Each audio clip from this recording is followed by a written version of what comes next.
Assalamualaikum warahmatullahi wabarakatuh. Kembali lagi dengan YouTube my channel Yuni Nevia Karneli. Pada video kali ini saya akan membahas tentang materi batasan dan fungsi komunikasi nonverbal. Nah, dan ini akan coba kita tarik simpul topik yang dulu pernah kita satukan dengan komunikasi satu topik yang lainnya.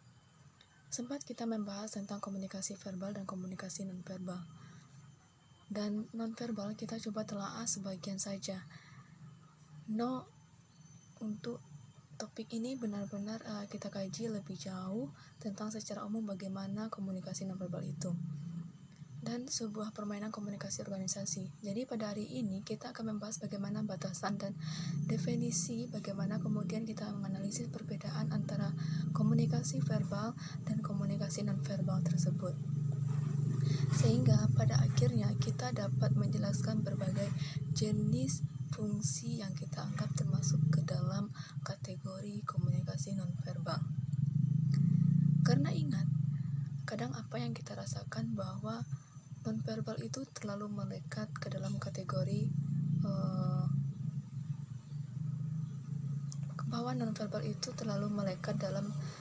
dengan sendirinya dalam proses komunikasi nonverbal, dan dia cenderung hampir tidak bisa dipisahkan dalam proses komunikasi nonverbal. Dan dia lebih cenderung hampir tidak bisa dipisahkan dalam proses pelaksanaan, justru jadi tidak bisa dipilih perkomunikasian secara nonverbal saja. Atau komunikasi secara verbal itu adalah dua hal yang menjadi salah satu atau menjadi satu kesatuan yang utuh, tetapi nonverbal sewaktu-waktu kita membutuhkan memang bisa membuatnya menjadi parsial. Ini akan kita ketahui dalam konteks jenis-jenis dari komunikasi nonverbal dan bagaimana kita menelaahnya dan bagaimana kita menganalisinya sehingga kita tahu apa itu definisi, pengertian, batasan, dan fungsi-fungsi dari komunikasi nonverbal. Dan juga fungsi-fungsi dari komunikasi nonverbal ini sehingga ada kecenderungan membuat Anda bisa lebih kenal, bisa merasakan dan perbedaan yang jelas di antara kedua komunikasi ini. Nah, untuk minggu ini kita membahas tentang komunikasi nonverbal dalam sebuah organisasi. Teman-teman sekalian, ketika kita berbicara soal komunikasi nonverbal, bahwa ada yang mengindikasikan komunikasi verbal, bahwa setiap keluar, setiap pesan yang disampaikan, setiap sinyal yang muncul tidak berupa kata-kata yang bisa dimaknai secara langsung. Artinya apa? Segala sesuatu yang bukan berarti berupa kata-kata, yang dimana sebagai komunikasi nonverbal bisa menggunakan lambang, tugu, gestur, warna, sikap duduk, sikap diri, dan interaksi gerakan tangan, mimik wajah, tatapan mata, rasa, atau berupa bunyi, tetapi bukan dalam bentuk kata-kata. Nah, dari berbagai hasil penelitian yang mengindikasikan hasil-hasil dan 3 fungsi bahwa pernyataan verbal kadang-kadang hanya 7% diakui atau dipercayai, sementara bentuk vokal itu sudah termasuk ke dalam kategori nonverbal, maka itu sudah termasuk ke dalam 38%, bahkan sampai 55%-nya adalah wajah ekspresi atau ekspresi wajah. Bahkan dalam interaksi dengan polisi misalnya, berhadapan dengan kasus atau ketika seseorang yang ingin melihat suatu kebenaran, kejujuran, pasti dia melihat yang pertama itu bukan mendengarkan penjelasannya, tetapi ketika seseorang menjelaskan apa yang ia jelaskan, yang kita perhatikan itu adalah pasti mimik wajahnya, pasti gerakan tangannya, gerakan tubuhnya, apa yang dibicarakannya itu. Nah, karena kejujuran itu sebenarnya terletak pada apa yang tidak bisa kita desain. Kenapa? Karena seluruh gerakan, seluruh fungsi nonverbal akan muncul tanpa bisa kita buat, dan itu adalah indikasi-indikasi yang bisa kita tangkap dari pesan yang lebih efektif. Maka buat kondisi-kondisi tertentu, nonverbal menjadi sangat efektif dibandingkan dengan komunikasi verbal. Jadi, pelajaran komunikasi verbal ini artinya memahami, merasakan secara nyata oleh orang lain. Nah, ini adalah merupakan perspektif yang harus digarisbawahi. Jadi, kalau kita definisikan nonverbal, apa saja pesan-pesan yang diekspresikan, apa saja pesan-pesan disampaikan secara sengaja atau tidak melalui gerakan, tidak melalui tindakan, malah melalui perilaku suara atau tidak dari penggunaan kata-kata dalam bahasa. Yaitu sepertinya bahasa umum yang kita kenal sebagai kumpulan melalui kata-kata yang berbagai kalimat yang menjadi satu paragraf, dan itulah bahasa yang di luar itu disebut sebagai nonverbal. Jadi dan ingat, maka dari tindakan itu tidak tergantung dari isi makna gerakan, tetapi melainkan tergantung dari segala sesuatu yang disampaikan oleh nonverbal atau komunikasi nonverbal. Tadi tergantung kepada interpretasi dari orang-orang yang lain yang mengamatinya. Oke, karena interpretasi ini menjadi berbagai macam sebab, seperti dahulu yang pernah orang lain katakan bahwa ketika memahami komunikasi yang verbal yang kita munculkan. Nah, dari itu dalam video ini kita akan membahas apa saja batasan-batasan dari komunikasi nonverbal itu apa. Bagaimana sih batasan komunikasi nonverbal itu dalam suatu komunikasi organisasi? Dalam komunikasi organisasi bagaimana batasannya? Nah, yang pertama yaitu selalu berada konteks atau selalu berada dalam konteks. Jadi, kita minta tanpa kita sadari, kita berbicara, maka tangan kita akan sendirinya membentuk ukuran besar. Dia bergerak sendiri tanpa adanya perintah terlebih dahulu. Dia akan merespon dengan sendirinya, kecuali memang kita ingin memainkan fungsi untuk moral paradigma atau menggantikan maksud sehingga membohongi sesuatu yang tetapi secara umumnya ya namanya komunikasi antar sama selalu dalam konteks. Jadi dia itu mengikuti alurnya panjang, pendek, besar, kecil, jadi dia akan mengikuti gitu. Maka bagian muka yang berbunar air matanya itu sedih, akan muncul rasa sedih dengan tanpa senyuman. Nah, itu akan mudah dipahami. Dan perilaku nonverbal adalah perilaku normal ketika bagaimanapun nonverbal itu muncul dengan sendirinya karena dia adalah bagian dari komunikasi verbal. Yang kedua yaitu perilaku normal. Ya, yang normal itu karena gitu terus tanpa diminta, tanpa disadari. Ketika verbal terjadi, maka nonverbal itu mengikuti. Yang ketiga yaitu tindakan nonverbal. Nah, tindakan nonverbal yang saling terintegrasi atau saling berintegrasi dengan dan saling mengisi rasa marah, diikuti dengan tutur kata yang kasar, jadi nyatu dia dengan verbal terintegrasi secara utuh. Suara yang keras, ekspresi wajah yang tegang, gerakan tubuh yang emosional. Jadi ketika orang menyampaikan dalam bahasa verbal, ke semua ekspresi yang muncul sebagai nonverbal dan diikuti marah diikuti dengan tutur kata yang kasar, suara yang keras, ekspresi wajah yang tegang, tubuh yang emosional yang lebih daripada itu, kadang-kadang tatapan mata yang tajam seperti ingin melakukan sesuatu yang buruk gitu. Jadi tindakan nonverbal ini terintegrasi ketika batasan komunikasi nonverbal. Oke, itu yang tindakan nonverbal yang saling berintegrasi dan saling mengisi keamarahan yang diikuti dengan tutur kata. Yang keempat yaitu pesan komunikasi verbal.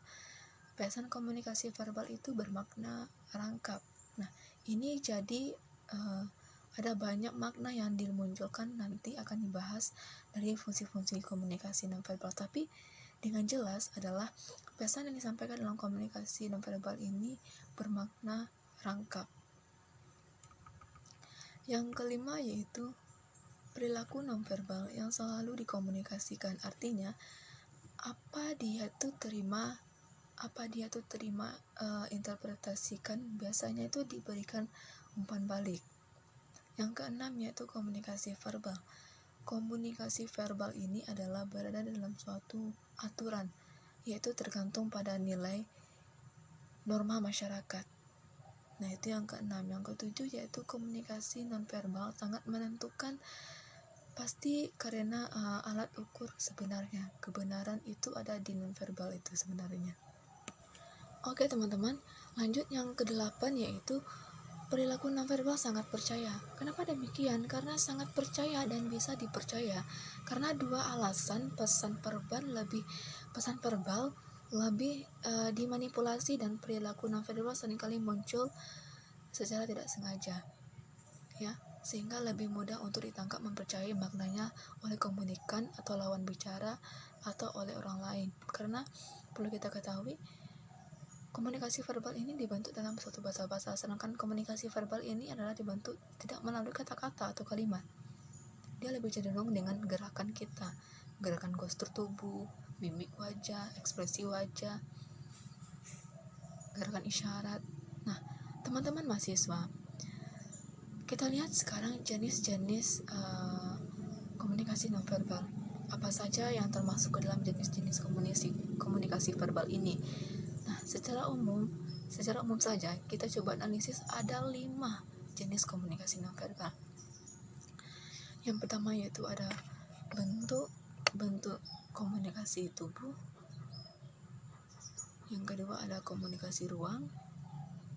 Yang ketiga ada jarak sosial yang berarti sangat umum ya. Jadi orang yang belum dikenal dengan hubungan sosial interpersonal, nah ini jaraknya itu sekitar 2 meter atau 336 meter cm. Nah, ini akan kita bahas lebih lanjut. Dan yang keempat yaitu diam. Yang kelima yaitu ada paralog, dan yang kelima yaitu ada komunikasi temporal. Oke, baik, mari kita bahas apa saja jenis dari komunikasi nonverbal itu. Yang pertama tadi kan ada bentuk komunikasi tubuh, gestur, yaitu sudah masuk ke dalam komunikasi tubuh.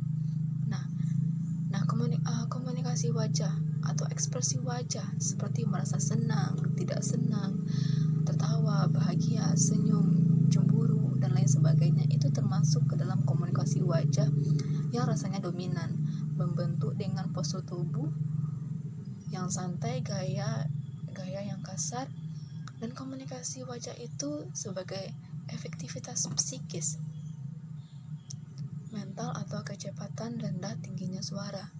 Nah, jadi persoalan komunikasi wajah 1 kilo kita berbicara soal keakuratannya, bahwa ada ketidaksesuaian dengan ekspresi wajahnya.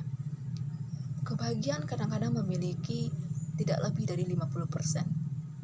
Terkejut terkadang-kadang 85%, dan kesedihan bisa jadi sampai 19%. Itu bisa dirubah, bisa didesain oleh yang punya diri ketika ingin memainkan peran. Maka istilah ini coba kita lihat dalam berfragmen atau memainkan peran dalam sebuah film atau drama.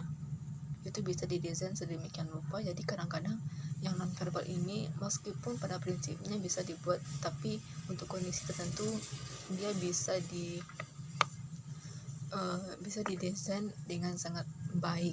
Nah, jadi ini memang perlu sekali waspada jika tidak selamanya ternyata nonverbal itu bisa dimaknai sesuai dengan jujur, karena dari fungsinya nanti pasti akan kelihatan ada maksudnya gitu. kita membohongi orang lain atau lawan bicara supaya apa yang tidak mengetahui rahasia yang ingin kita simpan,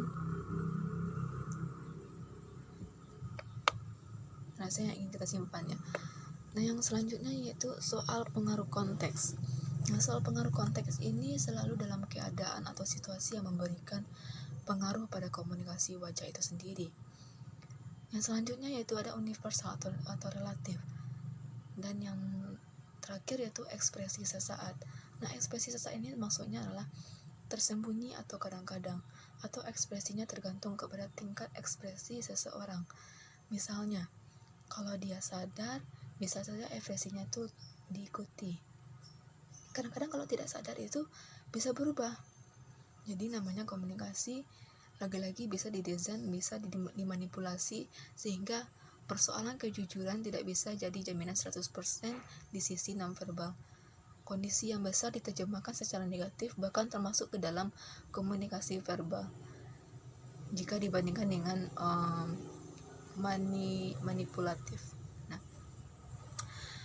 teman-teman sekalian, dengan komunikasi mata, ya, dengan komunikasi mata sekarang, komunikasi mata kadang-kadang menghindar, marah, takjub, kagum, umpan balik yang kita hubungkan dengan kekuatan didik dengan mata. Nah, itu bisa dilihat dari komunikasi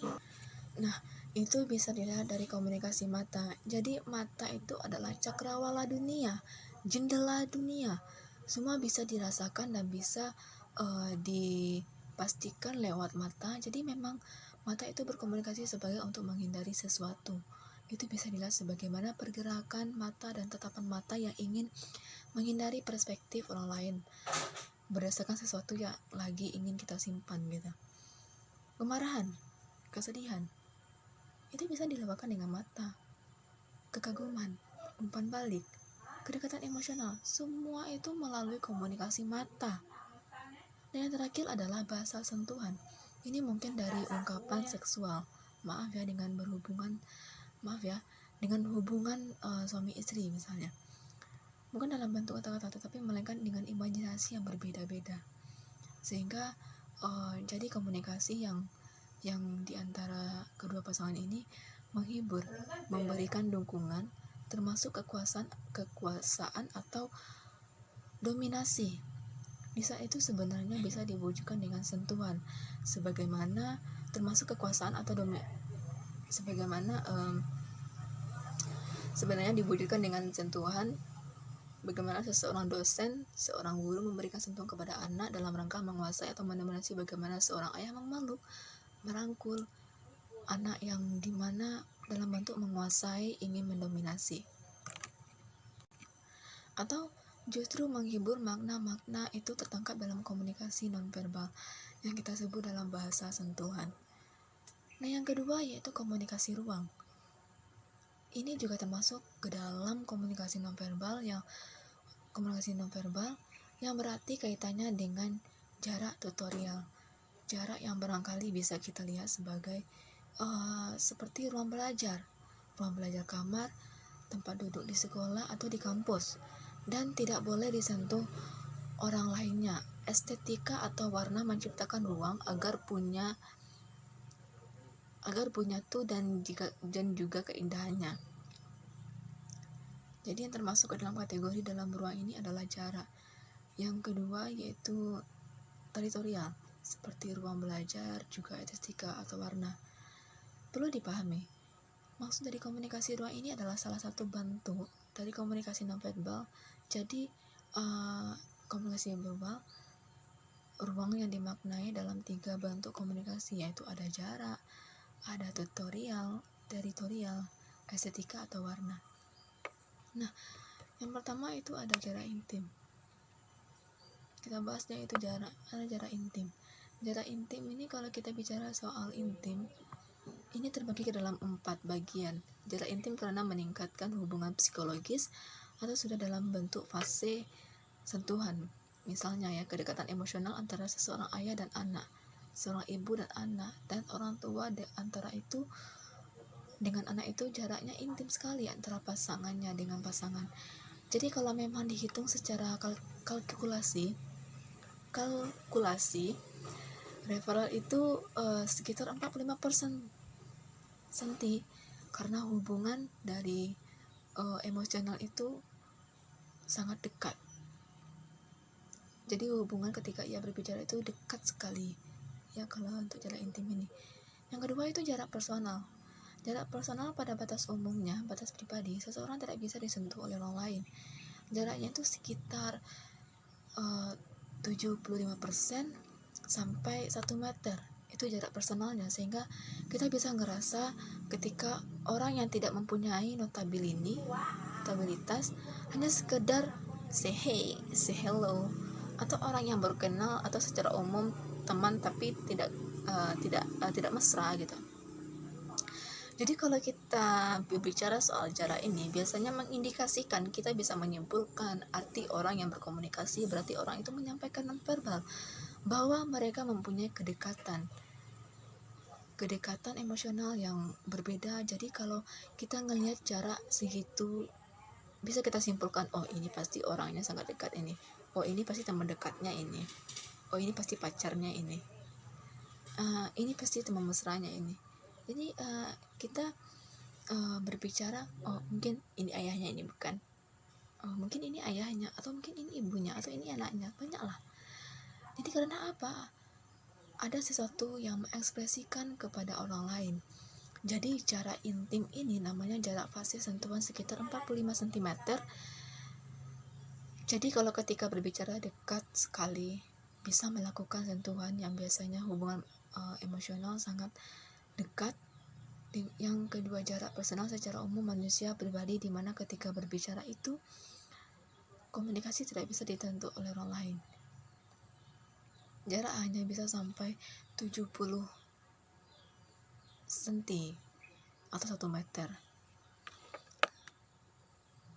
Yang ketiga yaitu ada jarak sosial. Ya, yang tadi itu ada jarak personal, yang ketiga itu jarak sosial. Jarak sosial ini berarti sangat umum, bisa juga orang yang belum bisa dikenal atau belum dikenal dalam hubungan sosial interpersonal. Nah, ini jaraknya tuh sekitar 2 meter hingga 336 cm. Yang keempat itu jarak publik.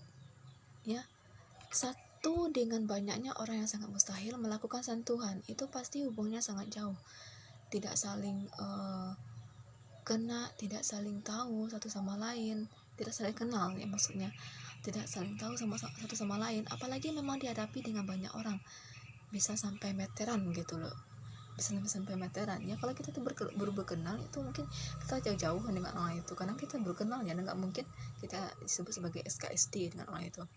Nah,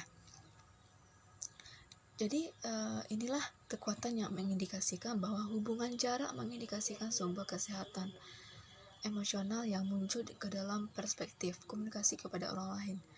Makanya begitu gampang kadang-kadang kita menyimpulkan ketika melihat seseorang berbicara dengan orang lain, atau seorang wanita berbicara kepada seorang pria, tiba-tiba dekat sekali ketika komunikasi itu. Kita bisa merasakan tingkat spesialnya bagaimana gitu. Nah, selanjutnya dari jenis-jenis yang ketiga yaitu jenisnya tuh diam. Sekarang apalagi yang termasuk ke dalam kategori komunikasi nonverbal? Segala sesuatu yang selama ini kita anggap tidak penting atau terabaikan. Ya, terabaikan. Ternyata itu adalah salah satu kondisi atau konteks yang menjadi struktur organisasi yang kuat dalam komunikasi verbal. Nah, komunikasi nonverbal itu yaitu diam. Ketika kita diam dalam suatu proses komunikasi yang terjadi antara kita dengan orang lain itu, atau kita dengan sekelompok orang, ternyata dia tidak memainkan sedikit informasi dalam komunikasi. Nonverbal artinya apa dia bisa mengekspresikan kepada kita, menginformasikan atau kepada kita, atau menginformasikan dan kepada kita atau kepada orang lain bahwa kita sudah memberikan kesempatan otak untuk berpikir. Diam juga bisa memberikan makna yang menyakiti. kita bisa lihat dari berbagai macam film, begitu bersemangatnya, begitu tertekannya seseorang, kemudian hanya dihadapi dengan kondisi diam oleh lawan bicaranya, itu semakin bukan hanya membantu, tapi itu hanya bisa menyakiti lawan bicaranya. Jadi kadang-kadang justru bisa diam bisa difungsikan sebagai menyakitkan. Diam juga bisa mengisolasikan diri sendiri, bisa dikondisikan sebagai komunikasi yang dicegah antara kita dengan orang lain. Diam juga bermakna sebagai komunikasi, membawa perasaan, artinya menolak dominasi, sehingga diam juga bermakna sebagai komunikasi, membawa perasaan, artinya menolak dominasi, sehingga dijadikan sebagai salah satu bentuk komunikasi nonverbal ketika berbicara dengan orang lain gitu. Nah, untuk menunjukkan bahwa perasaan tidak bisa di apa tadi tuh? Maksud saya itu tidak bisa didominasi dengan mereka, dan diam juga. Oke, maaf teman-teman, kita lanjut tadi. Perasaan kita tidak bisa didominasi dengan orang lain, dan diam juga bisa menyampaikan untuk tidak menyampaikan satu patah kata. Maka orang pun kebingungan, apalah maksudnya ini. Jadi ketidaktahuan maksud dari si lawan bicara juga termasuk alat komunikasi nonverbal. Dalam bentuk diam juga dia dapat juga dimanifestasi banyak sekali macam-macam yang dijadikan sebagai alat komunikasi. Kemudian yang berikutnya yaitu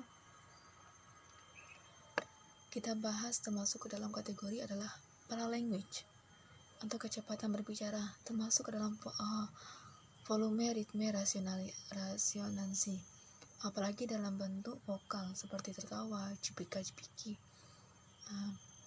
Artinya rendah suara atau ketika seperti kalimat kita kasih bold gitu. Makanya memberikan penekanan pada setiap kalimat, apa yang ingin kita sampaikan termasuk ke dalam paralanguage. Paralanguage ini dan persepsi ke orang lain itu sering menilai orang lain bahwa suara yang muncul dari paralanguage ini terdiri dari suara gejala atau kepribadian seseorang. Yang kedua, suara juga mengindikasikan atau mengidentifikasikan sikap emosional seseorang. Nah, paralanguage ini dan percakapan jadi tadi paralanguage dan persepsi.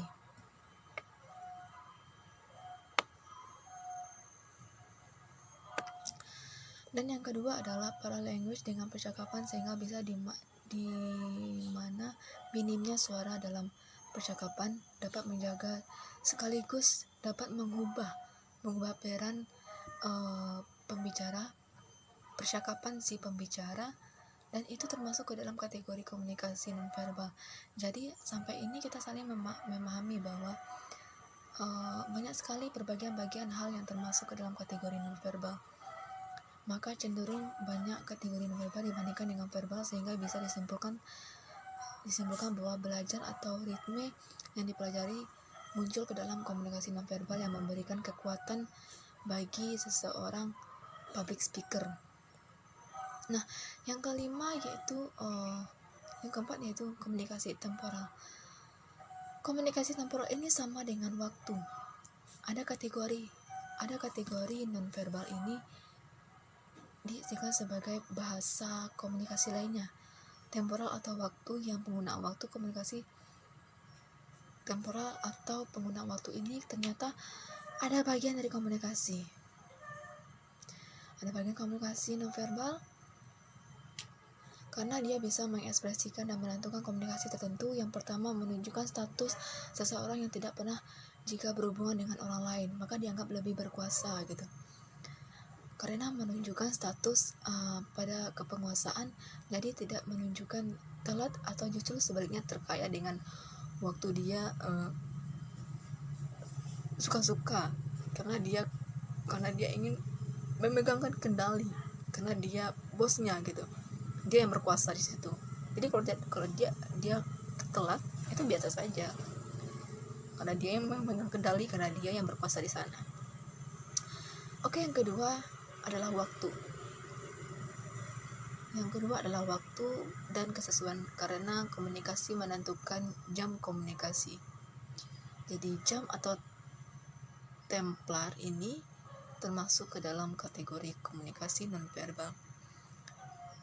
Lebih jauh, kita lihat sekarang fungsi komunikasi nonverbal. Nah, dalam video yang saya dengar, yaitu dari video Bapak Dr. Hanif Al-Qadri, menjelaskan ada 6 fungsi komunikasi nonverbal ini. Yang pertama itu ada repetisi, kontradiksi, kita bisa membahas sebagai substitusi, komplimen, regulasi, dan aksentuasi. Oke, sekarang kita coba lihat satu persatu agar teman-teman semuanya bisa lebih tahu, lebih kenal bagaimana fungsi dari komunikasi ini. Sebenarnya banyak apa yang disampaikan oleh salah satu pakar komunikasi internasional yang bernama Merv. Itu dia berbagi belasan malahan, atau persis sampai 17 fungsi komunikasi kalau tidak salah. Tapi yang kita bahas secara umum itu ada 6 fungsi komunikasi nonverbal. Antara komunikasi verbal yang terjadi apa saja fungsinya. Yang baik, yang pertama yaitu ada repetisi. Nah, repetisi ini terkadang informasi atau pesan yang disampaikan secara verbal atau masih belum bisa dipahami oleh seseorang, meskipun belum bisa dimaknai oleh seseorang secara tepat, tapi perlu penelaahan lebih lanjut, dan analisis ini lebih panjang karena tidak semua orang yang mampu menyampaikan informasi. Oleh karena itu, secara baik dan benarnya atau mudah dipahami oleh orang lain, apa bisa komunikasi tidak konsentrasi atau justru ada masalah pada si komunikatornya. Disinilah komunikasi nonverbal kadang-kadang untuk memberikan peran aktif fungsi repetisi.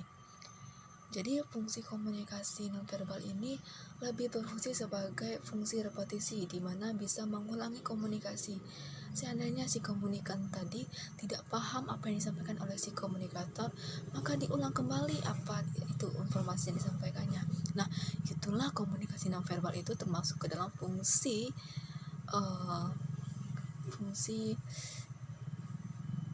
repetisi. Nah, jadi kita bisa mengulangi komunikasi yang disampaikan secara verbal. Misalnya si komunikator memberikan isyarat tubuh dengan bahasa tubuh misalnya, atau semua lainnya yang ada pada gerakan batinnya misalnya kan, atau pada body language, sehingga komunikasi sampai ke komunikan yang benar-benar bisa dipahami oleh si komunikannya. Nah, itulah fungsi dari repetisi komunikasi nonverbal itu. Atau bisa dibilang ukurannya tuh lebih besar, belum tentu bisa didengar dengan baik, tapi dengan ukuran yang lebih besar, maupun mau pilih yang mana, saya mau yang lebih besar, akan menunjukkan bahwa kadang-kadang sibuk menaikkan terlalu fokus atau tidak fokus si komunikator dalam repetisi yang diulang. Nah, teman-teman sekalian, repetisi ini mengulang pesan, mengulang informasi yang disampaikan dalam kalimat yang cukup panjang, tetapi dalam gerakan, sehingga makna repetisi ini dari komunikasi jauh lebih efektif dibandingkan dengan komunikasi verbalnya. Nah, itulah komunikasi repetisi. Apa tadi? Komunikasi repetisi adalah komunikasi yang bisa mengulang informasi jika si komunikannya tidak paham. Maka itulah digunakan oleh komunikasi nonverbal itu. Maka itulah dimasukkan ke dalam fungsi nonverbal, komunikasi nonverbal. Karena apa? Repetisi ini adalah pengulangan pesan. Kita bisa menggunakannya gerakan tubuh, isyarat tubuh, dan lain sebagainya. Yang kedua yaitu fungsi substitusi. Nah, sama halnya dengan fungsi repetisi, tapi pola komunikasi ini dapat sekaligus menjelaskan bahwa komunikasi dalam komunikasi belum sama sekali dipahami. Di sini komunikasi nonverbal berfungsi sebagai penjelas substitusi karena dengan cara menggantikannya dengan gerakan atau simbol-simbol lainnya. Jadi bisa dikatakan bahwa komunikasi nonverbal ini dapat menggantikan lambang-lambang komunikasi. Jadi bisa dikatakan bahwa komunikasi nonverbal ini menggantikan lambang-lambang komunikasi. Nonverbal juga belum bisa dipahami oleh mereka yang kita sebut sebagai komunikan atau substitusinya. Nah, yang ketiga yaitu kontradiksi. Kontradiksi ini berlawanan dengan nonverbal, berarti di mana untuk komunikasi, maka makna yang berbeda dibandingkan dengan komunikasi nonverbal ini, yang muncul ada suatu kondisi yang memang keadaan di mana kita memaksakan sebagai komunikator ingin membuat informasi atau membuat fungsi kontradiksi di mana pesan dari komunikasi nonverbal ini perlawanan atau kebalikan dari komunikasi verbal. Sehingga bisa jadi bahwa komunikasi verbal ini bisa kita gantikan dengan makna-makna yang lain. Itu yang ketiga. Yang keempat itu komplimen. Komplimen merupakan salah satu fungsi komunikasi nonverbal yang tugasnya hanya pelengkap. Ya, namanya saja komplimen. Sebagai pelengkap makna dari informasi verbal, biasanya komunikator dalam memberikan informasi verbal mengalami kekurangan atau hal-hal yang terjadi dalam kendala komunikasi sehingga suatu komunikasi itu terjadi tidak efektif. Karena dengan begitulah di sini peran serta si komunikator dalam memainkan informasi nonverbal dapat melengkapi makna dari pesan yang disampaikan oleh si komunikasi tentang sebenarnya bisa kita lakukan. Karena kadang-kadang apa yang disampaikan dalam bahasa verbal itu belum tentu bisa dipahami oleh si apalagi digambarkan oleh situasi atau keadaan yang mungkin cukup lebih jauh, yang terlalu besar, mungkin intensitasnya panca pendengarannya tuh untuk menangkap pesan verbal tadi. Nah, menjadi terhalang maka pelengkapnya, tapi inilah yang dipakai oleh komunikator dalam memainkan komunikasi nonverbal dengan seseorang. Yang kelima yaitu aksentuasi. Aksentuasi ini adalah memiliki fungsi dalam proses komunikasi. Nah, sebenarnya ini sangat luar biasa sekali karena fungsi ini bertugas sebagai penegas dari pesan verbal yang disampaikan oleh si komunikator kepada si komunikan, atau bisa dibilang sebagai suatu hal yang timbul atau yang digarisbawahi dalam suatu pesan verbal karena ketika komunikator memberikan